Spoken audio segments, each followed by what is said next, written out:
Assalamualaikum warahmatullahi wabarakatuh. Di sini saya akan menjelaskan tentang pengamatan lingkungan eksternal. Lingkungan eksternal merupakan unsur-unsur eksternal institusi yang secara mayoritas institusi tidak mampu mengendalikan dengan baik. Di sisi lain, lingkungan yang ada di luar organisasi akan pengaruh dalam membuat kebijakan strategis. Lingkungan eksternal institusi akan semakin tampak existennya ketika institusi tersebut sering berinteraksi dengan lingkungan itu sendiri. Suatu institusi akan senantiasa berkaitan dengan lingkungan eksternal institusi karena hal ini tidak akan bisa dihindari dalam pencapaian target institusi. Institusi dalam mengamati lingkungan eksternal menjadi sangat urgen untuk dilakukan sebab beberapa faktor hal yaitu yang pertama, faktor yang mempengaruhi pengaruh terhadap pencapaian target institusi tidak selalu standar sesuai dengan kondisi tentang zaman dan kemajuan teknologi. Dan yang kedua, lingkungan eksternal institusi mempunyai pengaruh yang bermacam-macam tingkahnya. Dan yang ketiga, ada beberapa unsur tersebut tidak bisa ditebak dan dihitung demikian rupa bagaimana institusi tersebut cermat dalam menganalisis kemungkinan-kemungkinan yang akan ditemukan.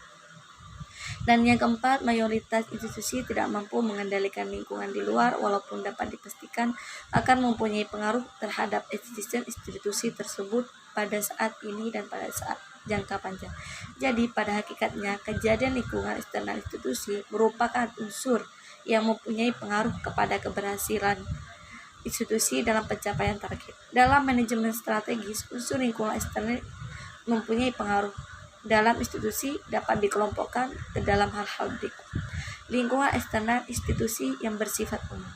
Unsur-unsur lingkungan eksternal institusi yang bersifat ekonomi, politik, sosial, perkembangan ilmu, pengetahuan, dan teknologi, serta individu. Lingkungan eksternal institusi itu disebut umum karena ketika unsur tersebut berpengaruh akan berperan terhadap pencapaian target.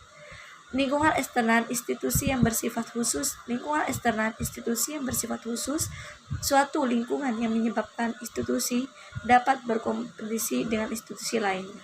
Bukan hanya kompetisi yang sehat, akan tetapi juga kompetisi yang tidak sehat.